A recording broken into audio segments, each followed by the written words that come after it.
Hello, everyone, and welcome to another episode of A Conversation with your Board of Advisors of the Long Island Market. My name is Katie Gottfried Schaefer, and I am your Executive Director for the American Cancer Society here. And I'm so glad that we can have another conversation around an important topic.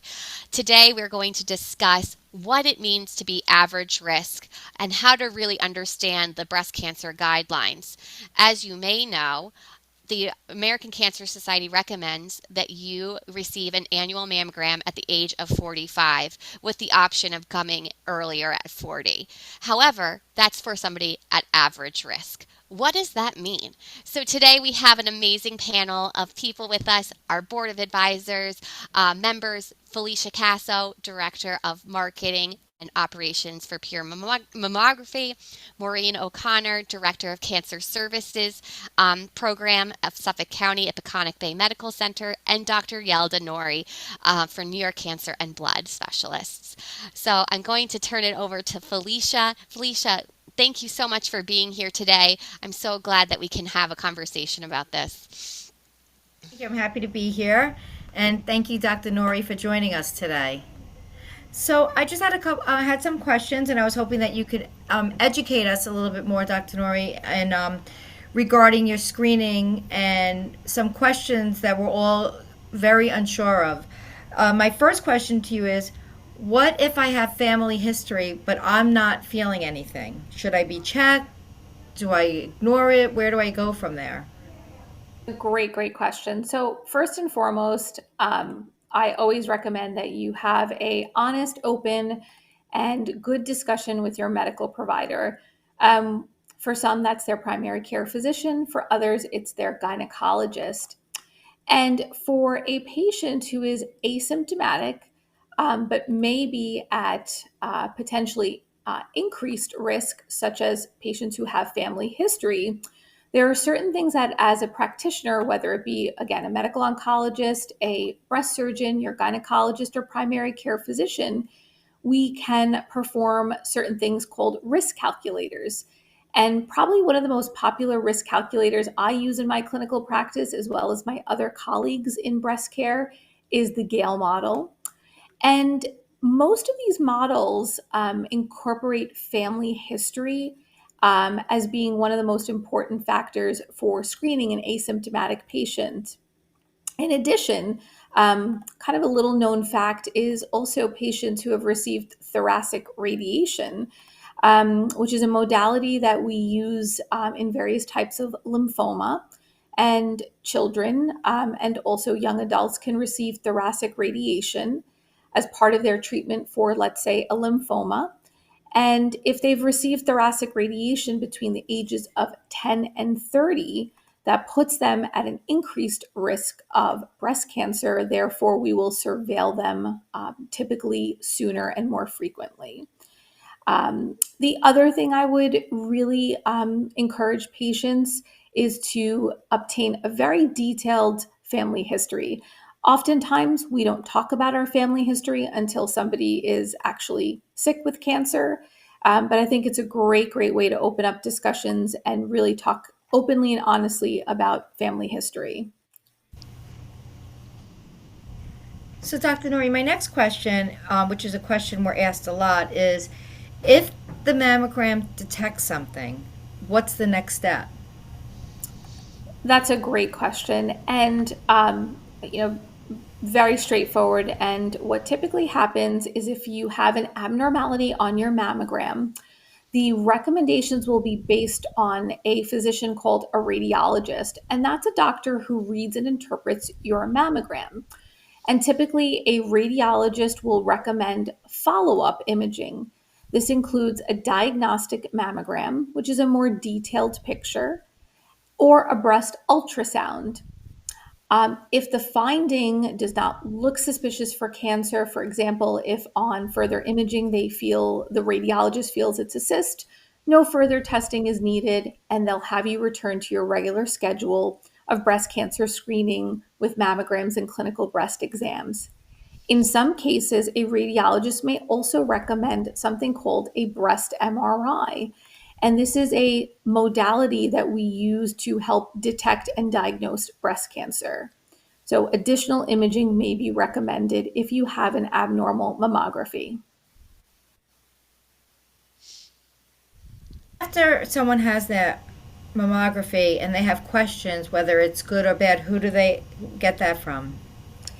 So, for a lot of patients, the radiologist is a wonderful source of support and information. For example, at New York Cancer and Blood, our radiologist will oftentimes meet the patient, develop a relationship, and discuss findings. If the patient requires further information, we always direct them to their provider, typically their ordering provider, such as their gynecologist or oftentimes their primary care provider. So really, you can obtain information from your radiologist, but also your primary care team. Thank you. And then how long is the process for to have your mammo from start to finish?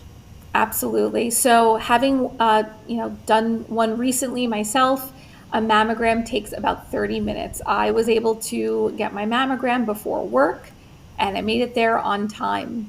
So typically each of the breasts is compressed for about 20 to 30 seconds.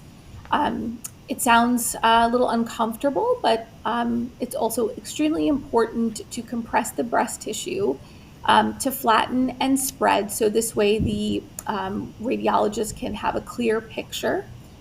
And it's a quick process, and most of us can have it done either before or after work if we're working women.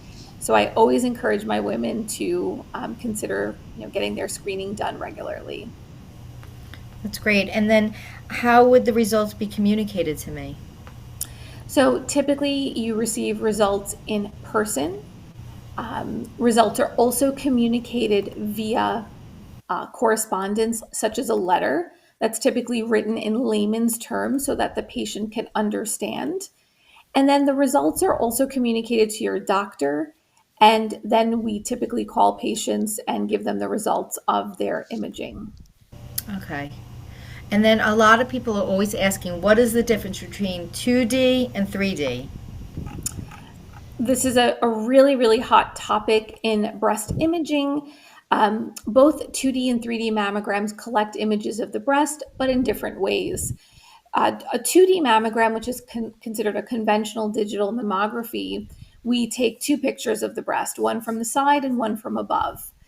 A 3D mammogram, also known as digital breast tomosynthesis, uses multiple images taken of the breast from different angles, and a computer combines the images to create a 3D picture.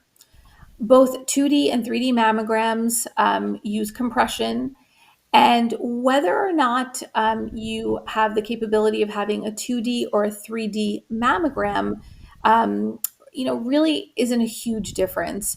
3D mammograms may have some advantages. It reduces the number of times a woman can be called back for further testing because of false alarms. And it can also detect very small tumors that may have remained hidden on a 2D mammography. However, the NCCN guidelines states that 2D mammography is still considered reasonable for patients, and if your facility is not capable of providing tomosynthesis, I don't think we're getting inadequate care. It's just what different facilities are able to offer. That's great. Thank you so much. So everybody's in a rush with everything going on in life. Typically, how long does it take from start to finish to have your mammo? Typically, like I said, if you're having mammography, it's roughly about 30 minutes. Women can prepare to go in, undress, have their study done. If you're having an ultrasound, for example, if you have dense breasts like I do, that may add an additional 20 to 25 minutes. So I think it really just depends on what exactly your doctor is recommending you have. And then I'm not sure, a lot of us are not sure of the right answer. Should you have your mammogram every year? That's an excellent, excellent question. And according to the NCCN, which is the National Comprehensive Cancer Network, which is the governing body that most oncology institutions, we follow certain pathways. For women who are aged 40 and above, we recommend annual screening mammography. It's considered category 1, which is, considered top recommendation. And in addition, we recommend an annual clinical encounter, which means a breast exam by either your primary care provider or typically by a gynecologist. And we also recommend what we call breast awareness, where a woman really becomes familiar with the anatomy and, if you will, geography of their breast, so that they can potentially detect any lesions that do not feel right. Okay. And then, you always hear where you live, there might be a risk. What is someone's risk of breast cancer? Wonderful, wonderful question. So, risk factors for breast cancer, number one is going to be family history, potential genetic mutations. Um, in addition, we also look at things like race, ethnicity, prior breast biopsies.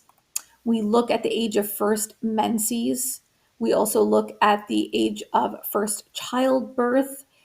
Interestingly enough, women who do not have pregnancies are considered at higher risk. So, a variety of different things play into our risk factor calculation. And then my last question I want to ask you is, I know that we're all a little confused when we're supposed to start. Some people say 35, some people say 40. And we're not sure really what is the right age to start to having a mammography. Great question. So, if you are an average risk woman, meaning you do not have a significant family history, no prior history of thoracic radiation, and your doctor deems you average risk, um, you typically do not begin screening until the age of, now I know American Cancer Society gives the option of 40, but really recommends 45. Um, I do recommend, based on the NCCN, starting breast cancer screening at the age of 40 if you're an average risk woman. If you are at increased risk, the parameters are a little bit different. So, for example, women who have an elevated Gale model. Now, the Gale model is a tool that I typically sit down and do with my patients. This is something a gynecologist may do with you or a breast surgeon. Um, we typically will recommend, if you have a very strong family history of breast cancer, to begin 3 years prior to when the youngest family member was diagnosed. However, we don't recommend screening prior to the age of 30. Um, so whichever comes first, either age 30 or begin at age 40, whichever comes first. But we don't typically recommend screening if you are less than 30 with mammography.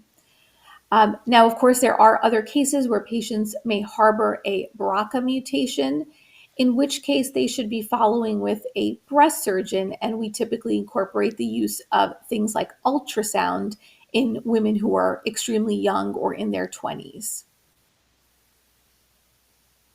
You really educated us, educated myself, and we appreciate you so much for being on here and helping us out. Thank My you so pleasure. much.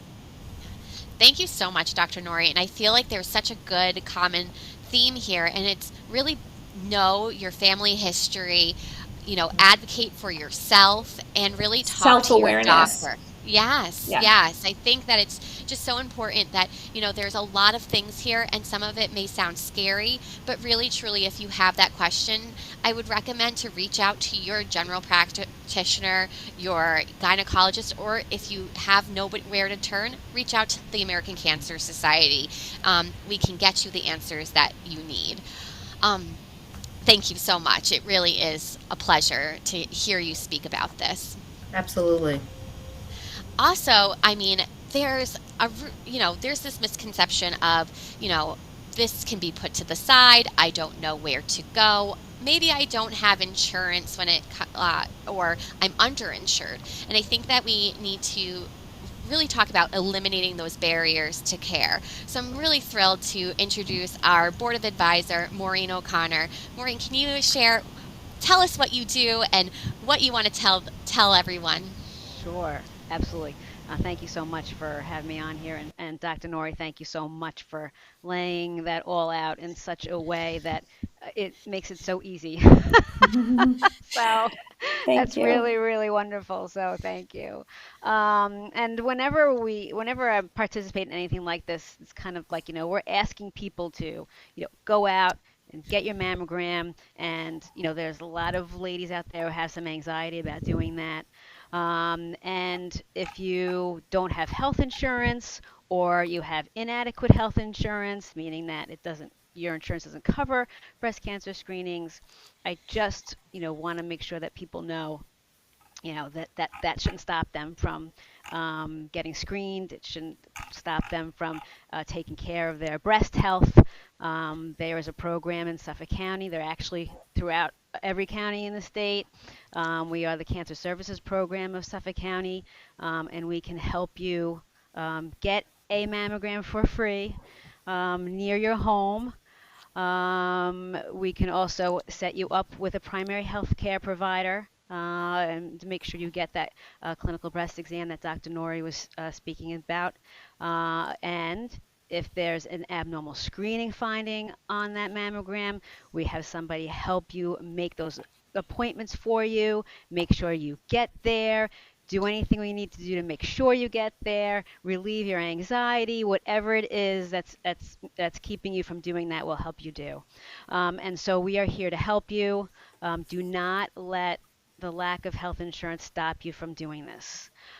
Please, please, please reach out to us. We're here. We're available to you. We average risk women for our program are eligible at age 40. And if you're at increased risk or you have a clinician who you has identified a mass or something that you're having some issues with your breast, well, we can get you enrolled as well. So don't let any of that stop you. Please, please, please. We're here to help you. Yeah. It's so important that, we take that action. And if you're listening to this, I encourage you to share this with your loved ones, share what you have learned. And if you don't think that you have the proper resources, again, reach out to the American Cancer Society. We have all the ability to reach out to programs like Maureen has mentioned, where we can make sure that you're connected to free mammograms or screening in your areas.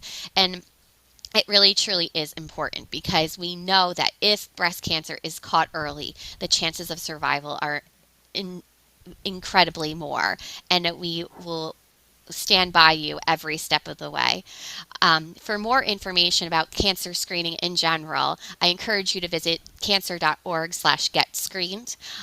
It is important that we are advocates of our health, and I want to say thank you to all of our guests today who have made this conversation go in a great positive direction, and I can't wait for our next episode.